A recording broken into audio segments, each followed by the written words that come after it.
আজ বৃহস্পতিবার সকাল থেকে আগুনের লেলিহান শিখা দেখতে পাওয়া যায় শুশুনিয়া পাহাড়ের একাংশ জুড়ে। সাদা ধোঁয়ায় ঢাকা পড়ে পাহাড়ের বিস্তীর্ণ অংশ। গত বছর পাহাড়কে আগুন থেকে বাঁচিয়ে রাখতে সক্ষম হয়েছিল বন দপ্তর, তবে এই বছর বসন্তের শুরুতেই পাহাড়ে আগুন দেখতে পাওয়ায় চাঞ্চল্য ছড়িয়েছে সর্বত্র। কে বা কারা আগুন লাগিয়েছে তা জানা যায়নি, তবে এই আগুনের ফলে পাহাড়ে বন্য প্রাণ ও ভেষজ উদ্ভিদ পুড়ে প্রবল ক্ষয়ক্ষতির আশঙ্কা থাকছে। ছাতনা বন দপ্তর খবর পেয়ে 30 জনের একটি টিম পৌঁছায় শুশুনিয়া পাহাড়ে। ছাতনা ফরেস্ট রেঞ্জ আধিকারিক নির্মল দাস জানিয়েছেন, কোন দুষ্কৃতী বা কেউ এই আগুন লাগিয়েছে, আমাদের এই নজর রয়েছে, অনেকটা কন্ট্রোলে এসেছে এই আগুন। কখন থেকে আগুনটা লেগেছে বলে মনে হচ্ছে আপনার? সকাল থেকে লাগিয়েছে মনে হয়। আমরা তো এই কিছুক্ষণ আগে বড় বউ আমাদেরকে নিয়ে আনলো, জানালো ঝাঁটিপাড় থেকে। আপনার কি আগুন নেওয়াচ্ছে না? হ্যাঁ, আমরা আগুন নিয়েছি। কতটা অংশ জুড়ে আগুন লেগেছে? তো অনেকটা জুড়ে আগুন নিয়েছি। আর এই আগুন অনেক ক্ষয়ক্ষতি হতো এখানে? অনেক ক্ষয়ক্ষতি, জীবজন্তুর অনেক ক্ষয়ক্ষতি, বন ভরা, খরগোশ, এই সাপ, এইসব অনেক কিছু ক্ষয়ক্ষতি হবে। আচ্ছা, অনেকটা এরিয়া জুড়ে আগুনটা জ্বলে? অনেকটা। কি নাম আপনার? আমার নাম লুবাই মুর্মু, বনকর্মী। শুনেছেন? হ্যাঁ, শুনেছি তো। আমরা ধোঁয়া দেখতে পাচ্ছিলাম সকালবেলা, যখন উঠে স্নান করতে যাই ভোরে, তখন দেখলাম যে পাহাড়ে ধোঁয়া বেরোচ্ছে। সে সময় আগুনটা একটু দেখাচ্ছিল, মানে একটু বলতে আমরা যেটা দূর থেকে একটু দেখতে পাই, সেটা সামনে গেলে বিভৎস।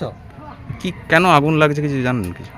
না, ওই গত বছর তো আগুন একদিনও আমরা দেখিনি, কিন্তু এবার আবার নতুন করে আগুন দেখা দিচ্ছে। কেউ তো নিশ্চয়ই মাচিস টাচিস বিড়ি খেয়ে ফেলে দেয়, বা কোনো কারণে হয়তো আগুন লেগেছে, কিন্তু এটা নিয়ে আমরা খুব আতঙ্কে থাকি। আমরা তো এখানকার ব্যবসায়ী, ঝর্ণাতলায় পর্যটন কেন্দ্র, চারিদিকে পলাশের সমারোহ, সমস্ত পর্যটকরা আসছে দেখে, তারাও একটু আতঙ্কিত হচ্ছে আমাদের সঙ্গে যে কীভাবে আগুনটা লাগতে পারে।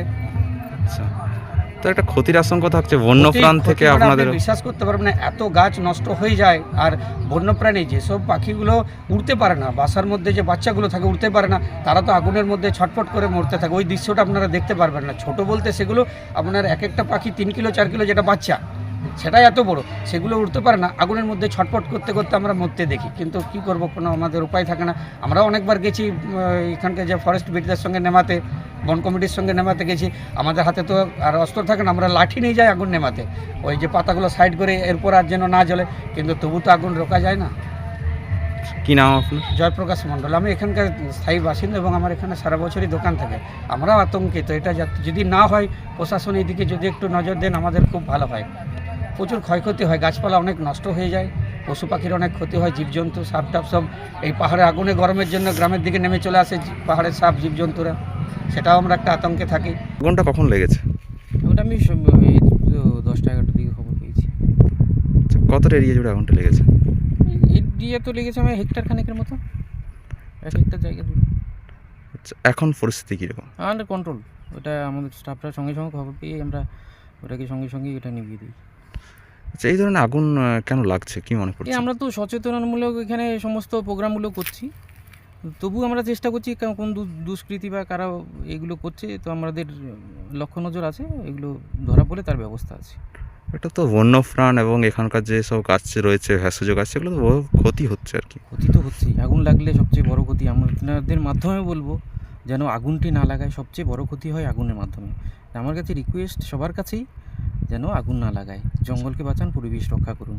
শুশুনিয়া একটা বড় সম্পদ বাঁকুড়ার জন্য, তো আমি সবারকে অনুরোধ করব যেন আগুন না লাগায়। আগুন লাগালে কিন্তু ক্ষতি বেশি হয়। কিছু অ্যাকশন? হ্যাঁ, আমরা সঙ্গে সঙ্গে কোনো অ্যাকশন থাকলে আমরা সঙ্গে সঙ্গে তার অ্যাকশন। এই মুহূর্তে তো আমার বসন্তের একটা সময়, পলাশ ফুল ফুটেছে শুশুনিয়া পাহাড়ে প্রচুর পরিমাণে, আগুন লাগছে, পর্যটকরা আতঙ্কিত হচ্ছে। না, পর্যটকদের জন্য আমাদের ব্যবস্থা আছে এখানে, তাদের জন্য গাইড করার আমাদের কাছে যেগুলো আসছে আমরা সঙ্গে সঙ্গে তাদেরকে বলে দিচ্ছি। এখন কি বর্তমানে কন্ট্রোল এসছে? হ্যাঁ, এটা কন্ট্রোল এসছে। কি নাম sir? Nirmal Das, Satna range. Son of Bengal বাংলার খবর আপনাদের সাথে, আপনাদের পাশে আমরা সর্বদাই রয়েছি। সঙ্গে থাকুন, দেখতে থাকুন সন অফ বেঙ্গল বাংলার খবর।